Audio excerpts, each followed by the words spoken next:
Israel और Hamas के बीच जंग रुकने के बजाय बढ़ती जा रही है। गाजा के बाद अब इजराइल रफा पर हमले तेज कर रहा है। रफा गाजा में हमास का आखिरी बचा गढ़ है। यहाँ पर 10 लाख से ज्यादा फिलिस्तीनी मौजूद हैं। इजराइल के प्रधानमंत्री बेंजामिन नेतन्याहू ने फिर कसम खाते हुए कहा है कि हम किसी से नहीं डरेंगे और अमेरिका की चेतावनी को तो बिल्कुल नहीं मानेंगे। यानी अमेरिका और इजराइल इस मुद्दे पर खुलकर आमने सामने आ गए हैं। इजरायली प्रधानमंत्री बेंजामिन नेतन्याहू ने कहा है कि हमारे पास जब लड़ने का सामान नहीं होगा तो नाखूनों से लड़ेंगे, लेकिन हार नहीं मानेंगे। उधर हमास के खिलाफ जंग के बीच अमेरिकी राष्ट्रपति जो बाइडेन की हथियार रोकने की धमकी से इजराइल भड़का हुआ है। रफा में इजराइल की इस कार्रवाई से अमेरिका नाराज बताया जा रहा है। अमेरिकी राष्ट्रपति जो बाइडेन ने कहा है कि वो रफा पर आक्रमण के लिए इजराइल को हथियार नहीं देंगे। इजराइल के प्रधानमंत्री बेंजामिन नेतन्याहू ने कहा है कि अगर हथियार खत्म हुए तो एक एक इजरायली दुश्मनों को नाखूनों से नोचेगा। उन्होंने कहा कि इजराइल हार नहीं मानेगा और अकेले खड़ा रहेगा।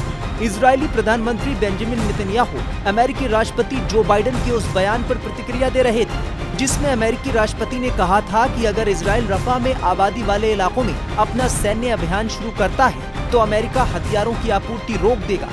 इजरायली पीएम बेंजामिन नेतन्याहू ने एक्स प्लेटफॉर्म पर एक वीडियो में कहा, अगर हमें अकेले खड़ा होना है तो हम अकेले खड़े होंगे और जी जान से लड़ेंगे। नेतन्याहू का ट्वीट अमेरिकी राष्ट्रपति जो बाइडेन के उस बयान के बाद आया है, जिसमें उन्होंने कहा था कि अगर इजराइल रफा पर हमले करता है तो वो उसे आक्रामक हथियार नहीं देंगे। इजराइल लंबे वक्त से कह रहा है कि अगर हमास ने हमारी बात नहीं मानी और बंधकों को नहीं छोड़ा तो हम रफा पर हमले करेंगे, और उसने हमला भी कर दिया, जिसके विरोध में अमेरिका है। अमेरिका का कहना है कि अगर इजराइल रफा में हमला करता है तो लाखों लोगों की जान जा सकती है। बता दें कि पिछले साल 7 अक्टूबर को हमास ने इजराइल पर ताबड़तोड़ रॉकेट हमले किए थे, जिसमें इजरायली सैनिक समेत 1200 लोग मारे गए थे। इस घटना के बाद इजराइल ने कहा था कि वो हमास को खत्म करके ही दम लेगा।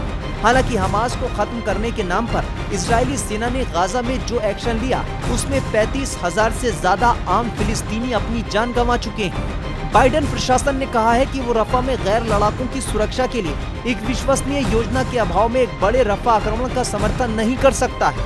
वहीं इजराइल ने कहा है कि रफा को लिए बिना 7 महीने पुराने संघर्ष में जीत असंभव है। जैसे ही इजराइल को पता चला कि अमेरिका हमें लड़ने का सामान नहीं दे रहा, वो भड़क गए और नेतन्याहू ने विशेष रूप से अमेरिकी घोषणा का उल्लेख किए बिना कहा, अगर हमें अकेले खड़ा होना है तो हम अकेले खड़े होंगे। इसीलिए उन्होंने एक वीडियो बयान में कहा कि अगर उन्हें अकेले जंग करनी पड़ी तो हम अपनी उंगलियों से लड़ेंगे।